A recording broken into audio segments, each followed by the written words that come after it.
morning, NBC. Do you feel that? Do you just feel that love that's in this room? Thank you.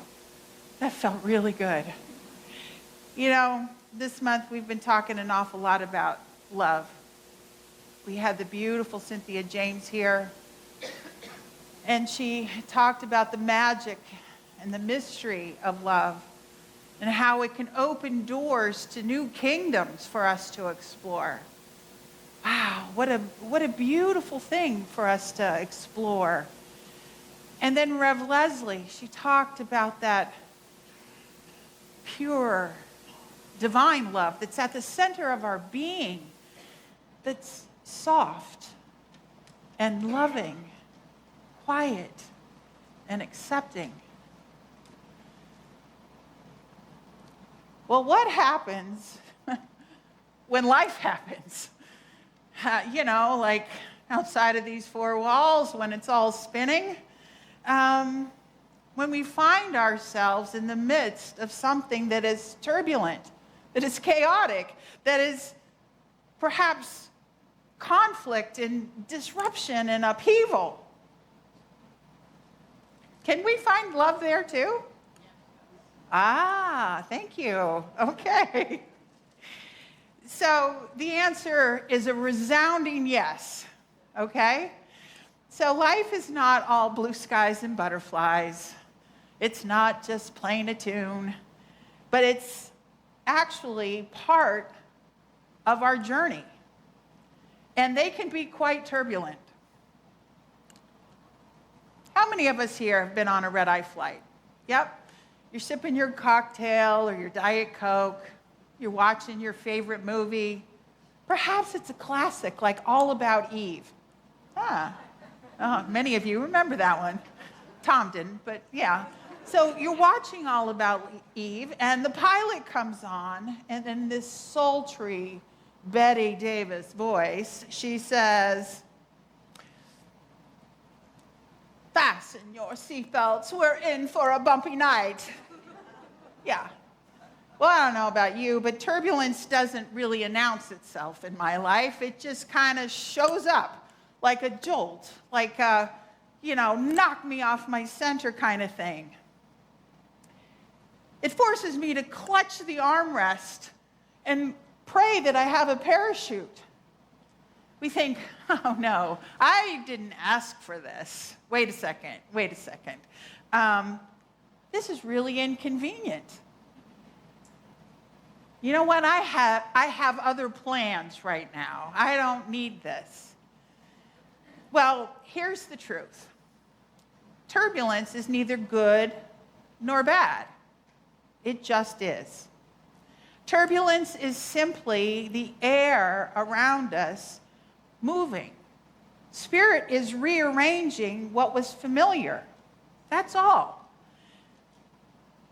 The atmosphere around us starts to shift. The energy starts to flow. It's bold and striking. Something new within us is trying to emerge. Well, turbulence, it can arise from within us, like criticism or judgment. It can be loss of our faith or loss of a direction in life. Turbulence can also show up like a barrage of arrows, poison arrows that are coming at us like an assault. We view these and we go, I'm not sure I like this. But then we have someone like Rev Leslie's BFF, Taylor Swift, who gets pounded in the press constantly. And she says, if you meet turbulence, it probably means that you're rising. Thank you, Taylor. So, whether we're on a bumpy flight, changing a relationship, minding our finances, or navigating our spiritual growth, turbulence is a sign of change. Even our practitioners who just completed an They talked about the turbulence in their personal lives, but it was love at the center within them that held them all together. So love was present there.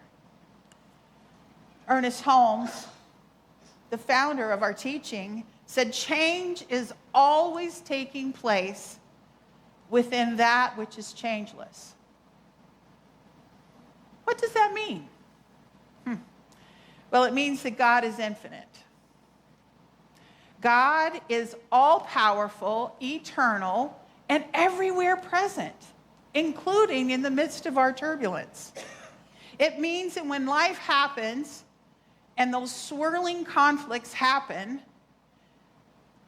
and everything points to the opposite of our calm centered, God is still in the midst of it. That we are one in the one, despite any outer appearances. There are many words to describe God: infinite presence, love, power, sweet spirit God. You can choose which one you want. But at the end of the day, whatever that is, it is me, it is you, it is us. It is the ground of all being, and this is where we take refuge. Well, let's look at turbulence as life. In our human journey, I often call this Earth School to my hospice patients. Turbulence can look like many things. It can look like a cancer diagnosis. It can look like a job that suddenly ends. It can look like a relationship that has just changed. It could even look like the ceiling tiles on the breezeway that suddenly got affected by the wind. There are even smaller little conflicts and disruptions, things like traffic jams and a flat tire, a dead battery, or someone eating the last bit of chocolate cake that we had our eye on. Yeah, okay. But when turbulence or chaos comes, we often react and say, why me? This is pretty unfair, if we choose to look at it that way. But really, turbulence, it's not a punishment or a praise. It just simply is. It's preparing us for change. In our opening song, Rev Glenn sang, "Out of a blue, clear sky." Someone had given up on love, and then wham, they're out looking for a ring. This actually happened to one of my daughters. Told me and Tom, nope, love's not for me. It's not going to happen. Wham, there comes Brandon.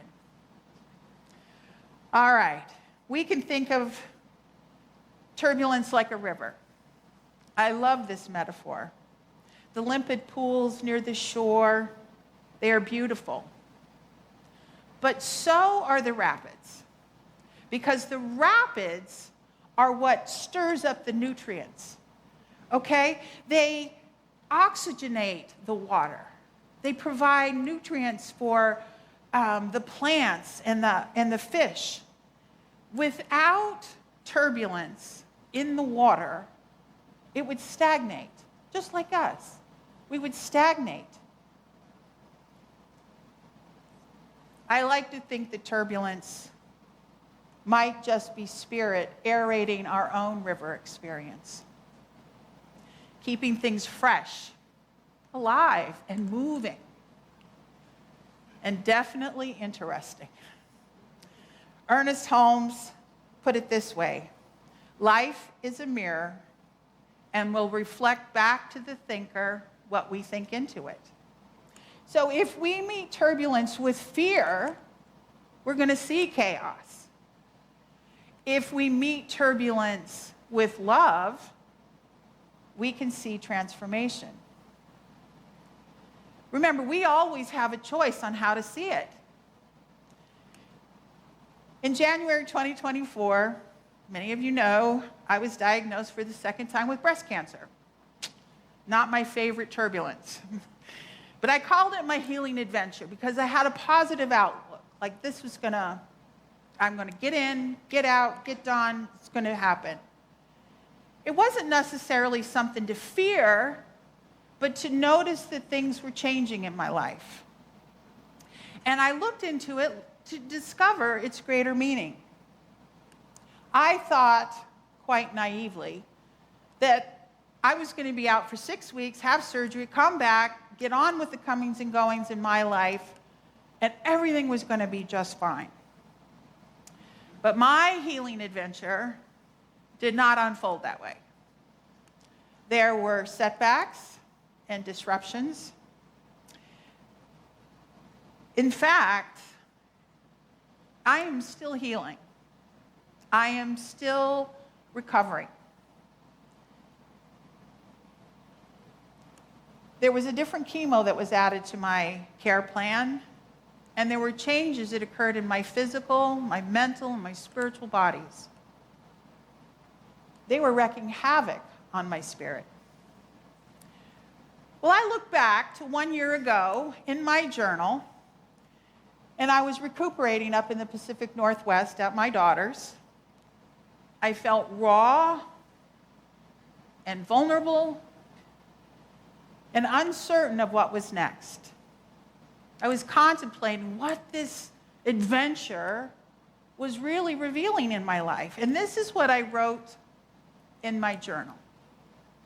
What if?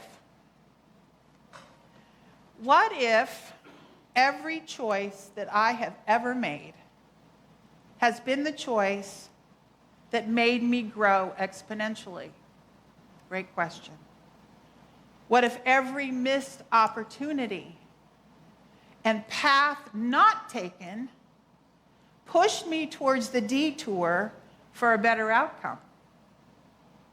What if every grief and loss that brought me to my knees was a conduit for me to give and receive more love?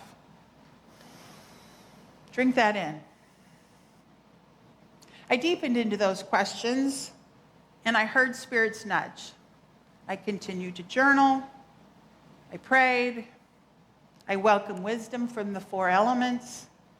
And I connected with my prayer partner and Rev Karen.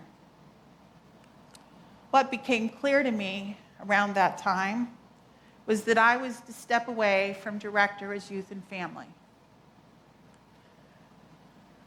But what emerged is that I was to launch a new ministry called Healing Through the Arts. That's part of our Midweek Spiritual Connection, and we meet on the second Wednesday of every month, always different, always fun, always exciting, and we're building a loving community. I'd like to pause just for a second right here and say thank you and wish a happy birthday to Miss Audrey out there, who's enjoying her birthday off today. And she stepped in as our family director. She's done a fabulous job, and in fact, she's even launched a little micro school. So let's give her a applause.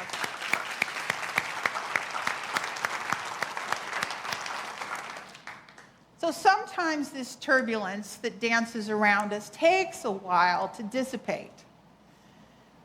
I learned to have greater compassion for myself, for my physical body, and I practiced saying no to invitations, requests, and obligations often. There's a quote by Alexandria DeVito. She wrote, 9 months is not enough. For some of you that don't know, it is a how to get ready to get pregnant book, but I was reading it in support of someone. And she said, when we are sick, we focus inward on healing ourselves. But when we are well, we focus outward on contributing to the world. By showing grace and love, compassion to myself, I began to heal. I took time to ease back into my life as a hospice chaplain and back into our beloved community. But honestly, re-entry was rocky.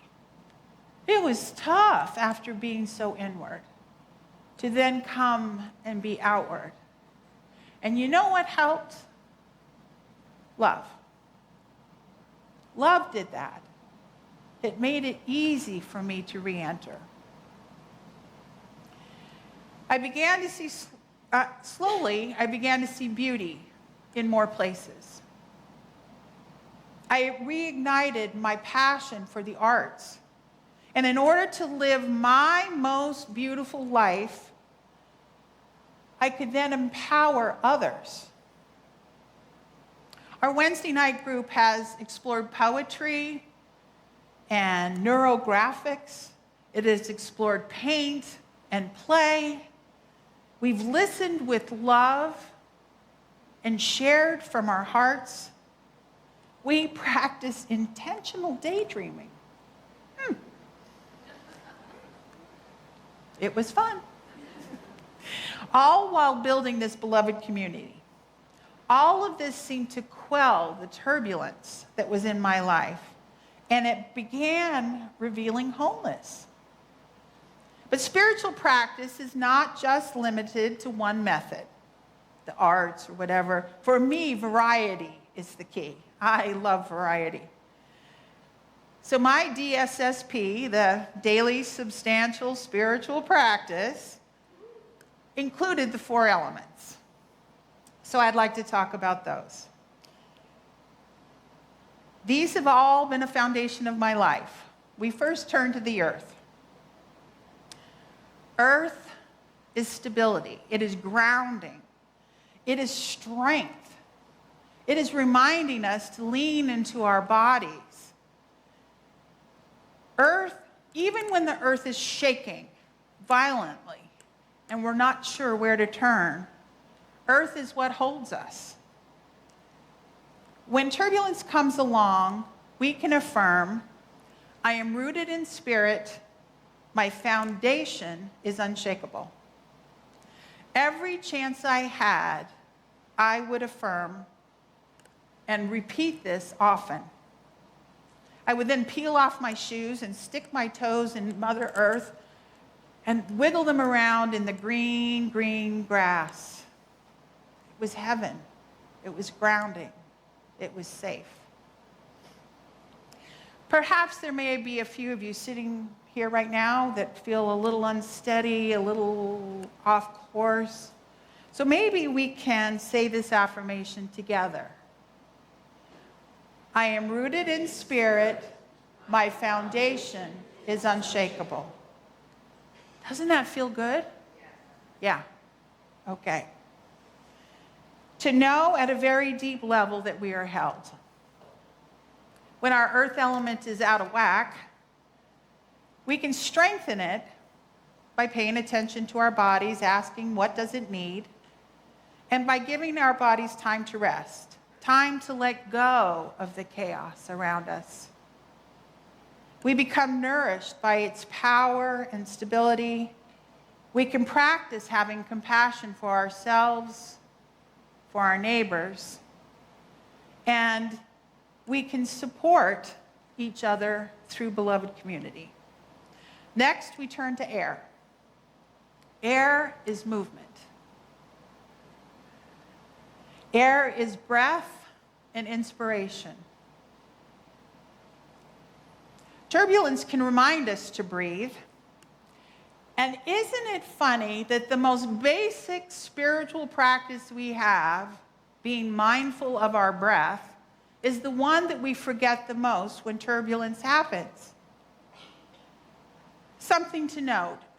Our breath is different when we have big emotions and we have fears and we have doubts. Breath is different when we're angry or frustrated. How many of you have been around a sullen teenager? Okay. And when they are angry with us, they go, because all they can do is breathe out.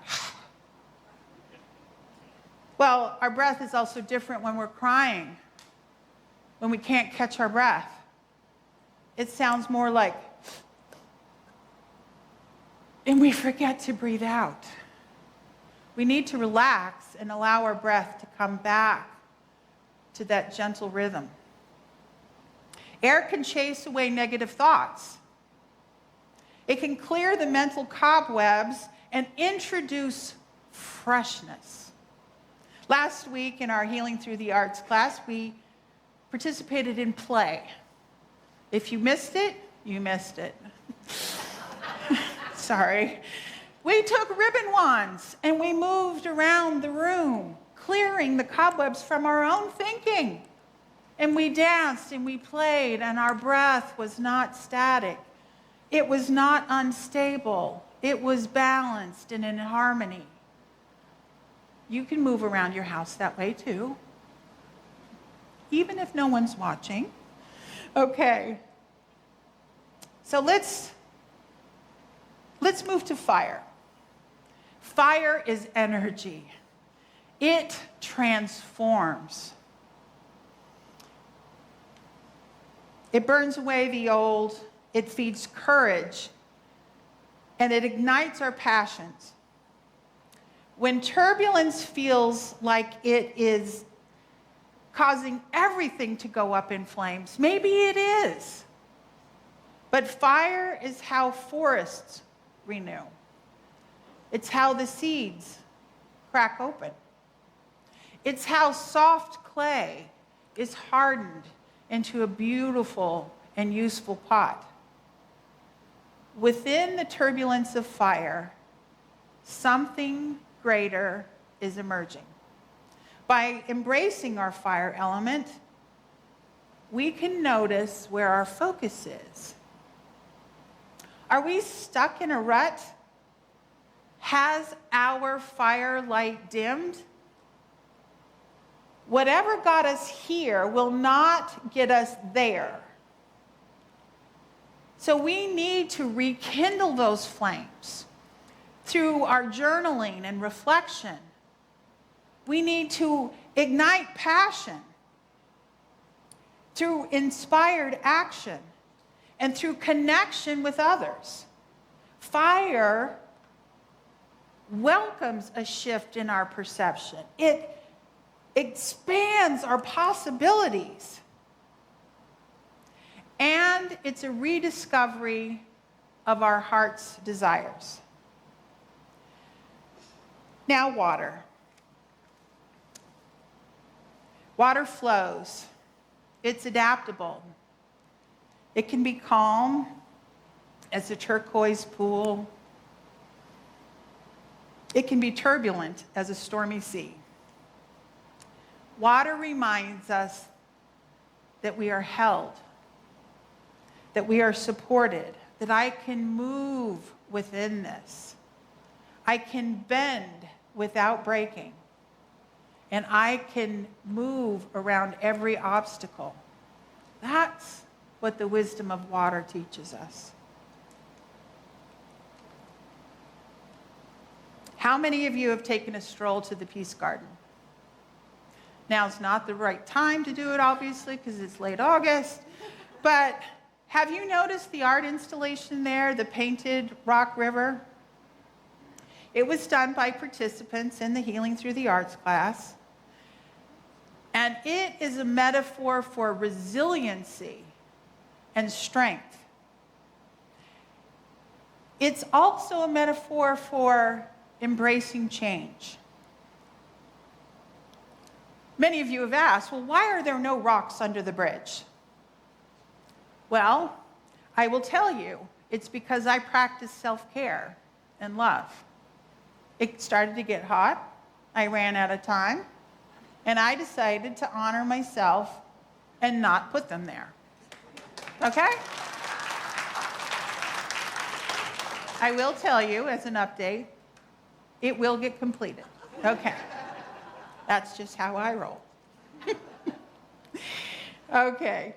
When we are tossed off our path by turbulence, like me with the diagnosis, we can trust that we are always carried by Spirit. That never left me.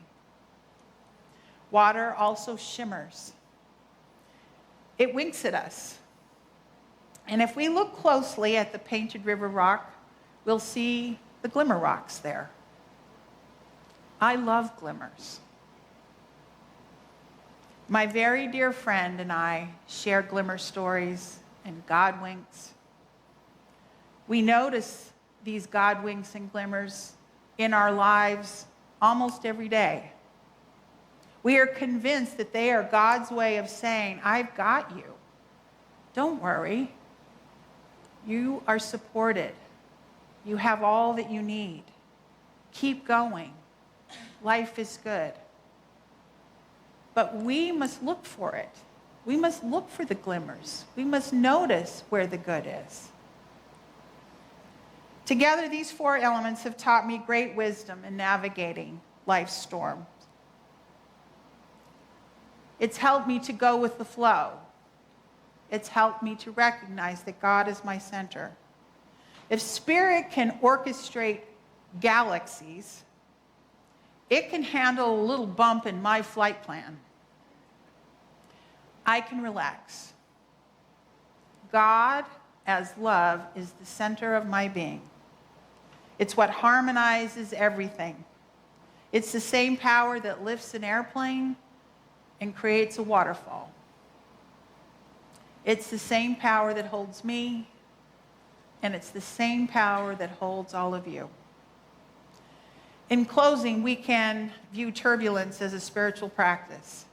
When life shakes, when things don't go as planned, we are invited to remember that which does not change. God doesn't change. God is the same, no matter what's happening around it. When we experience a rocky upheaval, it can be a pivotal threshold moment, a place where we ask ourselves, what's the meaning for me in this? Am I ready to change? Do I feel God's support? And am I moving with the flow? Turbulence asks us to see new possibilities when things get churned up. Has anyone ever had a snow globe? Well, when you shake it up, the beauty is revealed. So too in our lives. We can look for the glimmers. We can look for the beauty within. Ernest Holmes wrote, "There is a power for good in the universe, and I can use it." God's powerful presence as love isn't absent during turbulent times. It's part of us. And whether that sultry pilot comes on and says, "Fasten your seatbelts, we're in for a bumpy night," or something else jolts us out of a blue, clear sky, we can rest assured that we are held. Mindfulness in the four elements can become our seatbelt, not to keep us trapped, but to hold us steady when things get bumpy and we know that we're in for an interesting ride. Thank you.